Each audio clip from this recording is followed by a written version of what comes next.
Mateo capítulo 21 en este día. Alabado sea el Señor.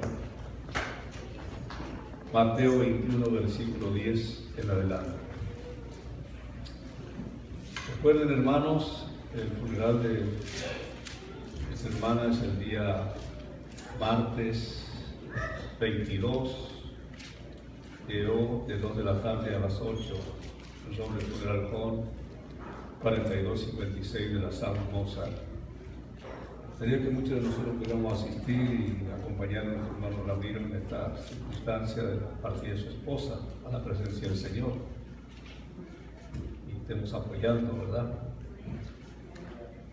Mateo capítulo 21, versículo 10. Cuando lo tienen, me da un amén. Es un pasaje conocido, es un pasaje que nos habla de orar.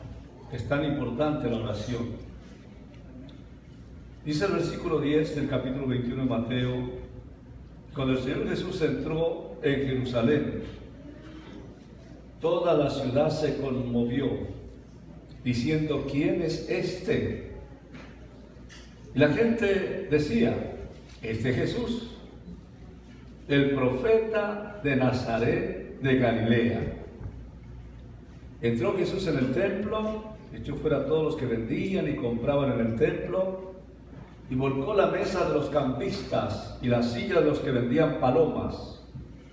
Y le dijo: escrito está, mi casa, casa de oración será llamada, mas vosotros la habéis hecho cueva de ladrones. Vinieron a él en el templo ciegos y cojos y los sanó. Oremos. Padre, en el nombre de Jesús, qué lindo es buscar tu rostro, Señor, sabiendo que tú tienes la respuesta, que tú eres un Dios que oyes el clamor de tus hijos. Y qué importante, Señor, que nosotros lo entendamos para acercarnos al trono de la gracia confiadamente, sabiendo que tú nos oyes. Y que lo que no vemos, lo veremos, si confiamos en ti. Señor, en este día, háblanos a nuestro espíritu. Sana nuestras heridas, fortalece, liberta, glorifícate. Y sea tu palabra prosperada para lo que le enviaste. Quita todo lo que impide, Señor, que esa palabra tuya sea recibida en nuestros corazones. En el nombre de Jesús. Amén y amén. Y el pueblo dice: amén. Amén. Bienvenido Espíritu Santo. Sin nada podemos hacer. Quiero hablarte acerca de la importancia de la oración. Y yo creo y estoy convencido que nada, absolutamente nada, podemos hacer si no oramos. El apóstol Santiago dice: no tenéis o no tenéis porque no pedís. Es decir, que el pedir, Dios oye, Dios contesta, Dios suple cualquier cosa que necesitemos. Y nuestro Dios es un Dios vivo, y sus oídos siempre están abiertos al clamor de sus hijos. Dios nos conoce y sabe que nada, absolutamente nada podemos hacer solos, sin su ayuda en este mundo en que nos ha tocado vivir, de incertidumbres, de problemas, de antagonismos, de celos, de amargura, de violencia y de tantas cosas. Es por eso que vino el Señor Jesús, para tomar nuestro lugar y acercarnos a Dios. Y es el mismo Señor Jesús el que nos enseña acerca de la oración. Y Él dijo que cualquier cosa que pidiéramos al Padre en su nombre, es decir, de acuerdo también a su voluntad, dice: yo lo haré. Dice: y entonces vuestro gozo será cumplido. Es decir, entonces vendrá la alegría, porque uno se alegra cuando encuentra la salida, la respuesta, la provisión, la sanidad, o lo que sea. Es decir, no tenemos que olvidarnos que Dios está para ayudarnos en nuestros problemas, en nuestras tentaciones y en lo que sea. Debemos clamar a Dios como lo hizo el profeta Jeremías. Jeremías estaba en prisión. Quizás tú no estás diciendo, yo no estoy en prisión. Literalmente no estás en una prisión, en una ciudad. Pero puede que estés aprisionado, atado por circunstancias, por crisis, por razones emocionales, físicas o materiales. Hay algo que no te deja ser libre. Hay algo que no te da la paz. Y dice que el profeta Jeremías, estando en prisión, yo imagino que Jeremías estaba un poco asustado, un poco confundido y con muchas preguntas, porque sirviendo a Dios y estaba en prisión. Y no sabía lo que sería su futuro. Y ahí Dios le da una palabra de entendimiento a Jeremías. Una palabra que le daba salida a su situación. Y así como esa palabra que Dios le da a Jeremías, nos la va a dar a nosotros en este día. Y Dios le dice, mira Jeremías, clama a mí y yo te responderé. Gloria a Dios. Y te mostraré, no solo responde, sino que te mostraré cosas grandes y ocultas que tú no conoces. ¿Se dan cuenta? Es decir, la respuesta de Dios a Jeremías le iba a revelar lo que él no entendía, que para él era oculto, era un misterio, porque estaba ahí. Le iba a mostrar su condición, su situación, y cómo él lo iba a sacar de ahí. Es decir, que cuando tú clamas a Dios, porque hay que creer en un Dios que contesta la oración, Él está listo para contestar, Él está listo para ayudarte. Pero tú tienes que hacer tu parte, tienes que clamar, tienes que buscar su rostro, y cuando lo haces, tienes que acercarte en fe, con la seguridad que Él se ocupa de tus necesidades.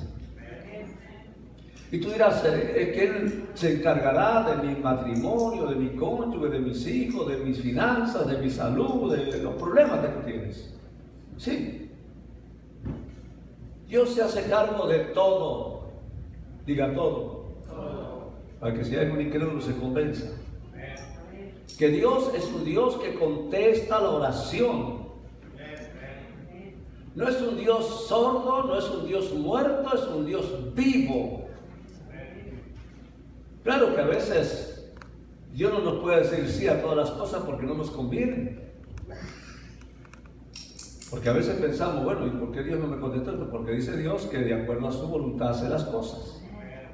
Si tú estás buscando hacer algo que contradice su palabra, Él no te lo va a conceder. Pero si tú estás buscando hacer de acuerdo a lo que su palabra dice, y lo pides en el nombre de Jesús, Él te va a otorgar lo que tú le pides. Amén. Él puede ocuparse de nuestras necesidades. Y cuando nosotros clamamos, estamos reconociendo que Él es Dios. Y estamos reconociendo que no podemos lograr todas las cosas en nuestras fuerzas, en nuestro intelecto, en nuestro razonamiento. porque son cosas que están bajo el dominio de Dios. Y cuando usted clama, usted pide, usted ora, lo que estamos haciendo es reconocer nuestra incapacidad y la necesidad de ayuda. Y es ahí, cuando oramos, nos humillamos, nos hacemos humildes con el Señor. Y cuando usted va a Dios en esa condición, porque Él dice que un corazón contrito y humilde no desechará al Señor. Dios oye. Y cuando Él oye, podemos echar toda nuestra ansiedad, toda nuestra preocupación, toda nuestra obstinación sobre Él. Porque cuando oramos, ocurre algo que usted tiene que entender hoy. ¿Cómo nos habla Dios? ¿Cómo nos habla Dios? Pregunté. Diga, por medio de su palabra. Ahora, ¿cómo yo hablo con Dios? Por medio de la oración. Entonces, cuando yo hablo con Dios, estoy dirigiéndome. Dios me habla por medio de su palabra. Y cuando Él lo hace, es cuando Dios me da claridad, revelación, entendimiento, conocimiento de las cosas que ni idea yo tenía que eran así. Ahí es cuando a veces decimos, me quedo sin trabajo, estoy enfermo, pierdo un ser querido. ¿Cómo puede ser que todas las cosas nos ayudan a bien? Difícil entenderlo.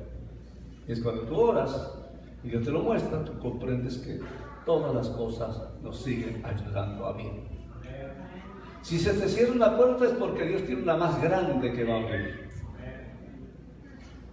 ¿Me estás entendiendo? Es decir, en la comunicación, porque la comunicación no se cumple cuando solo uno habla, sino cuando el otro escucha y responde. Es cuando se cumple la comunicación. Usted puede hablar todo lo que quiera. La otra persona puede oír todo lo que ella quiera, pero si la persona no le responde, no se cumplió la comunicación. La comunicación es de ida y vuelta, de doble mano. Usted habla, usted oye, le contesta y usted responde. ¿Verdad? Por eso es que cuando usted le dice a una persona te amo y la otra no le contesta nada, ¿cómo se siente usted? Pregunto si alguna vez le pasó, yo sé que eso no les pasa a ustedes. Entonces usted dice, no me dijiste nada. Y la otra persona le dice, pero si tú ya lo sabes. Usted quiere oír que se lo diga, ¿sí o no? ¿O no? O sea, hagan que si quieren oír. ¿Me está entendiendo? Entonces, ahí se cumple. Pero si son una persona y dice, te quiero, te amo, te quiero, te amo, te quiero, te amo, y usted no le responde nunca con lo mismo, algo está funcionando allí, o no está funcionando, mejor dicho. Tiene que ser de doble vuelta. Y aquí había un problema en nuestro texto. Cuando Jesús llega al templo, le dijo a la gente de ese tiempo que ellos se habían olvidado lo que significaba la casa del Padre, la casa de Dios. Que ellos se habían olvidado de orar, porque no estaban orando. Que se habían olvidado que allá había milagros y maravillas y había palabra del cielo. Y para colmo ahora estaban en su contra. Porque habían descuidado y habían convertido la casa de Dios en un lugar para hacer dinero, negocios. Y a veces lo traemos al contexto actual, pero hay una gran diferencia. Porque ahí habían mercaderes, campistas, y han puesto sus puestos de ventas, por decir, estos son los astros, ahí, todo alrededor. Ahí traían sus animales, ahí traían para cambiar la moneda, ahí, a la vista. Es decir, se habían puesto en el lugar que correspondía a los gentiles, Y en vez de que hubiera gente, había mercadería en ese lugar. Y la gente que iba a adorar a Dios no podía adorar a Dios, porque estaba la venta de los animales, el sacrificio. Y se aprovechaba, por eso le llamó ladrones. Porque como la gente llegaba allí sin sus palomitas y su ovejita para sacrificios, estos se aprovechaban y le cobraban 3 o 4 veces más, porque la mayoría venían de las afueras. Y entonces ellos estaban ahí adentro y le costaba más caro. Y canjeaban la moneda corriente porque traían la moneda de otro lugar.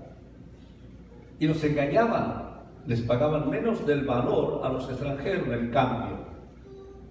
Eran deshonestos. Y entonces, ante esa deshonestidad, en el contexto,